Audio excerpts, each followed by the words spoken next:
The news tonight.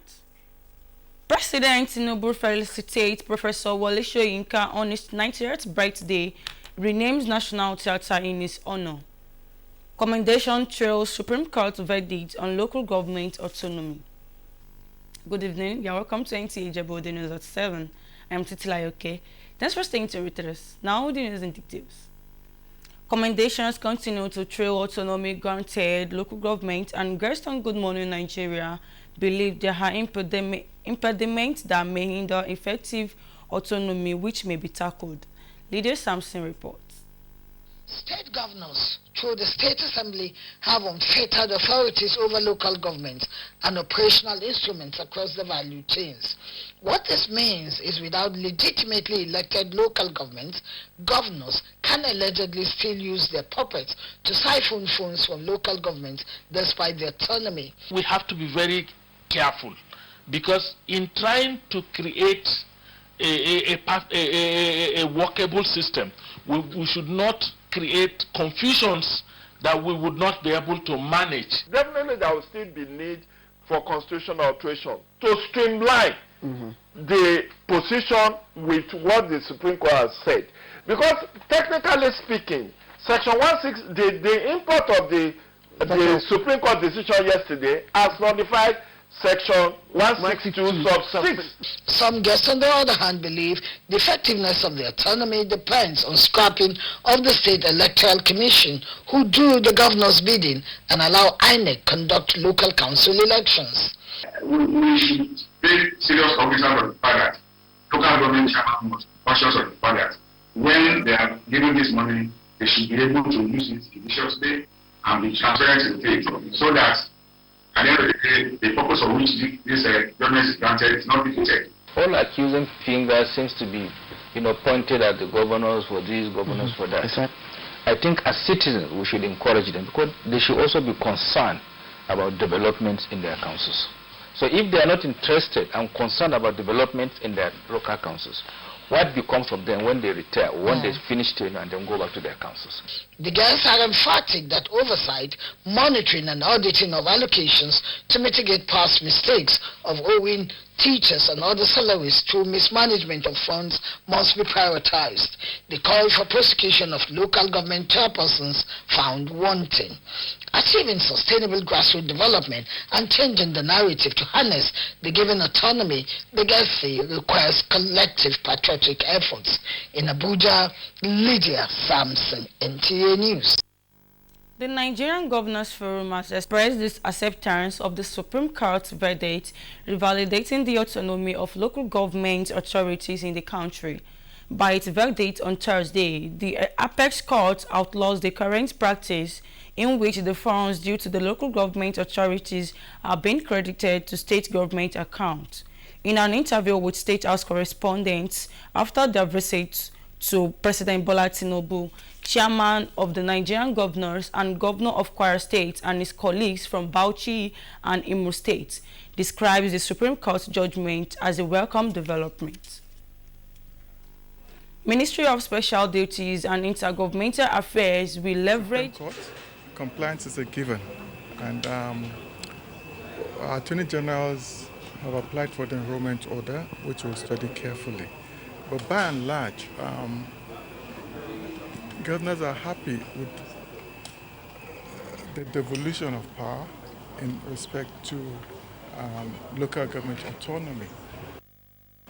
People really don't know how much states expend in bailing out local governments, and that's the issue there. It's not going to affect the states. We've never tampered with local government funds, so it's going to continue. What the local governments have to do is to manage themselves, especially with the upcoming minimum wage, to manage their affairs and make sure salaries are paid. Traditional rulers get their 5%, and those are the main issues. We are so sorry about the mix-up. Ministry of Special Duties and Intergovernmental Affairs will leverage the Supreme Court judgment on local government autonomy to adequately oversight local government administration in Nigeria in order to realize the renewed hope agenda of the current administration. Minister of Special Duties and Intergovernmental Affairs, Zephaniah Gisalo, stated this at the ministry's 2024 annual retreat on Performance Management System, PMS. Kenneth Nanim reports.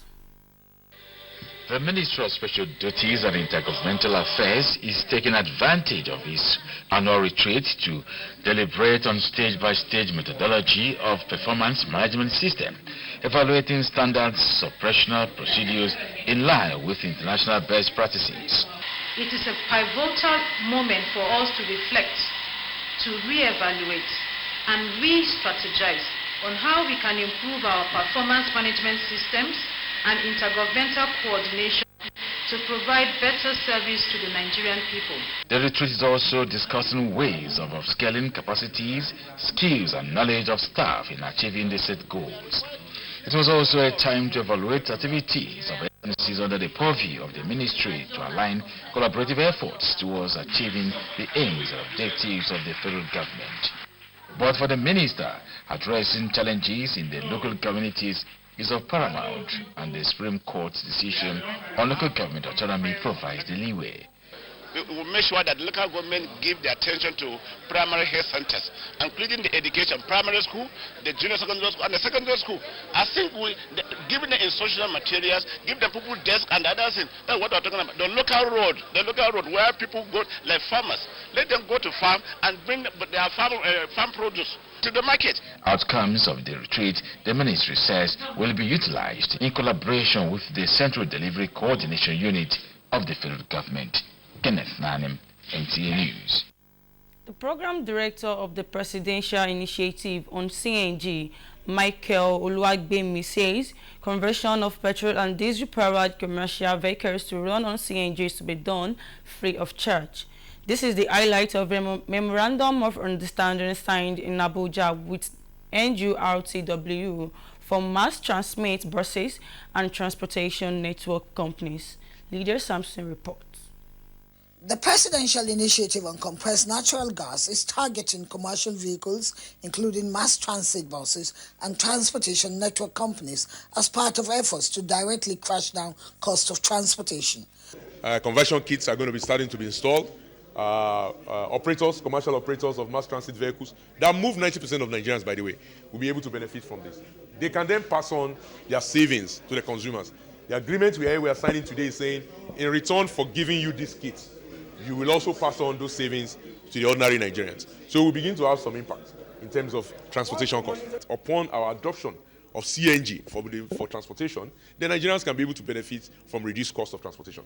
So this is the only way we can ensure this framework is in place. And if anybody is violating the agreement, there are already clauses and there are ramps for us to exit those agreements with them and to ensure that we give those kits and provide this incentive and palliative to those people who are actually passing on the savings to ordinary Nigerians. Ultimately, I know these conversion partners are good. They are good Nigerians, and they will do the right thing. We will make sure that they do the right thing. We will trust, but we also verify. The signing of the MOU is seen as a step towards going beyond words to actualize gas-driven transportation across the country. The PICNG conversion partners have committed to diligently executing the President's mandate on CNG. When this conversion is done, not only transportation of people that will come down by about 50%, but even the cost of food will come down considerably, because transport is a major factor in the cost of carrying food from the hinterland to the urban area. If things works as it is, I believe the cost of transportation will reduce. Our members are eagerly awaiting for this Laudi project. We at Bolt, we see this as an opportunity to offer some relief to the people of Nigeria in terms of transportation, and we definitely are on board to make sure that it's a successful initiative for the government and for the people of Nigeria. They applauded President Bola Tinubu for the gas revolution, which they noted will have ripple effects on reduction of high cost of livelihood and enable savings. In Abuja, Lydia Samson, NTA News. We'll be back shortly after the break. Stay tuned. Don't worry, we'll talk later, yeah? Buddy, how far? Give me small spot, I beg. Make I play game, I beg. Oh yeah now. Thanks, G. Yo, Zifa don't come out. Buddy, how far now? I got you. Buddy, I beg, make I connect, I beg. I need to stream. What's that now? Enjoy 100% data bonus with Night Data. Dial star 312# to enjoy.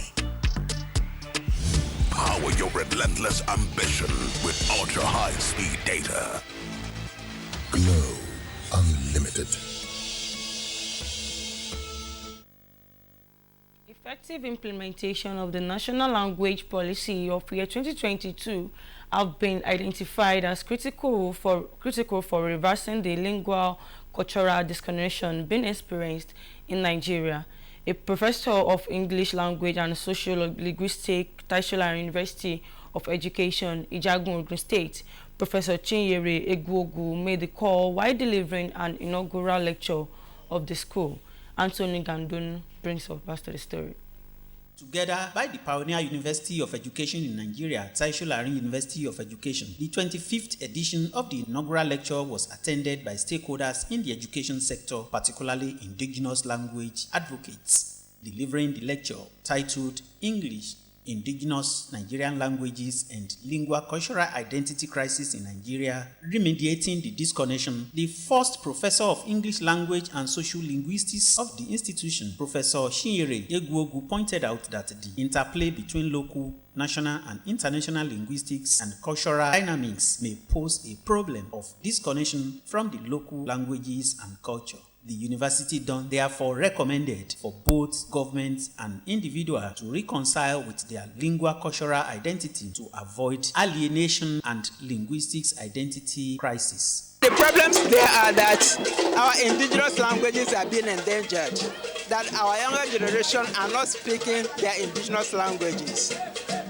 Because of that, their identity, linguistic identity and cultural identity is at stake. So there is every need to reverse the situation. Vice Chancellor of TASUD, Professor Oluwole Banjo, who declared the lecture open among other attendees, expressed satisfaction, noting that the lecture addresses lingua cultural crisis in Nigeria precipitated by the dominant influence of English language and the neglect of indigenous Nigerian languages. The implementation of this policy is crucial for reversing the lingua cultural disconnection experience in Nigeria and for fostering a society where all languages thrive and are valued. As Nigerians, we must cherish our local indigenous languages and also ensure that they continue to be relevant as a means of communication in all spheres of education. The message there is we should not allow our indigenous languages to die. We learned how we should protect our culture through the preservation of our own indigenous languages. The lecture also accommodated some cultural display. In Ijebu-Ode, Anthony Gandon, NTA News. President Bola Tinubu heartily congratulates Nigeria's literary colossus and global icon, Professor Akiwande Oluwole Babatunde Soyinka, famously known as Wole Soyinka, on his 98th birthday, which comes up tomorrow. In a statement by the Special Advisor to the President on Media and Publicity, Chief Anjuri Ngwale, President Tinubu said, Professor Soyinka is a globally celebrated playwright, novelist, poet, actor, singer, composer, and documentarian. The president added that Professor Soyinka is also a foremost advocate of good governance and of a fair and just society. Professor Soyinka, who won the Nobel Prize for Literature in 1986, was the first African to win the prize in the category. The Nobel Prize laureate is also a recipient of many other reputable awards. President Tinubu, while describing Professor Soyinka as one of the finest minds of his generation, who does not yield to any form of oppression nor injustice, announced the decision of the federal government to rename the National Theatre in Igomu Surulere as the Wole Soyinka Center for Culture and Creative Art. The president wished Professor Soyinka more years in good health and fulfillment. Mosque has been described as an important institution in the lives of believers, a place set aside and dedicated to the worship of Allah. Zainab Okpeni reports that this formed part of the analysis given by speakers at one-day seminar organized by League of Imams and Afars in Iwade Oke, Jebudi. The report. The seminar was organized to shed more light on the role of Imam and mosques in the society. In his presentation on the role of Imam and the mosques, the director of Al-Amona Islamic Welfare Foundation, Imam Abdurrahman Jaguno, explained that mosque is a sacred place dedicated to the worship of Allah and should be kept clean from anything mundane. Imam Jaguno added that mosques should be built in a simple structure in order to serve the traditional purpose. While highlighting some of the roles of Imam, he said Imam's role include conversing with Almighty Allah and bringing his messages to his followers, among others. The mosque, as much as possible, should try and embark on certain projects that will be of benefit to the community. The projects like provision of street light is not out of place for mosque. The projects like palliative on the road, like medical tests and other things. Dr. Sodiq Oyesanya Oyekolade, a lecturer at Taishola University of Education, while speaking on conflict resolution in mosques, said conflict comes in form of discrepancies, frictions that comes when the actions or belief of members of a group are unacceptable by other group. Dr. Oyekolade noted that conflict is inevitable wherever and whenever a group of people converges. He added that if conflict is still brewing, management is the method. However, once there is an existence of it, resolution is the approach. There should be reward and penalty or sanction mechanism that the League of Imams and Afars should put in place to ensure that once an imam has been found wanting in the discharge of his or responsibilities, then such an imam can be sanctioned, can be punished. Chairman of the seminar and the Bagimo of Ijebu Land, Shifasi Yusuf, said the significance of the seminar is to enlighten imams, stakeholders, and Muslim faithful on the role of leadership as well as the development of Islam in the society. He called on Muslim faithful to abide with the set rules and regulations in the mosques. The significance is to give our imams, right to be imams, stakeholders, knowledge about how to relate with one another, how to develop the congregation, and generally how to see to the upliftment of Islam. Participants expressed their views on the theme of the seminar, Mosques Beyond the Abode of Worship. In Ijebu-Ode, Zainab Okpeni, NTA News. In the Fourth Republic, Nigeria has experienced significant changes in its political landscape through successive elections. These elections have highlighted the evolving dynamics of citizenship and national identity and magnified historical and cultural divisions that need to be addressed to foster a more cohesive and unified nation. Timothy Yusuf reports on a strategic stakeholders roundtable in Abuja towards strengthening social cohesion among citizens. The report.